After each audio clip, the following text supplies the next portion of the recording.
Egwahia. Abu Egwahia. Ọkụkọ ori igutaje gabata do gabi ko bi ale tete mo.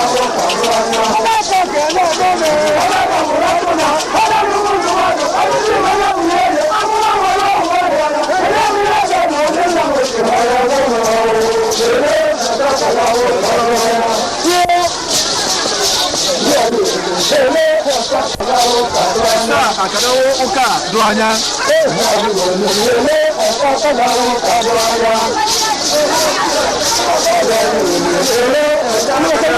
Aduanya.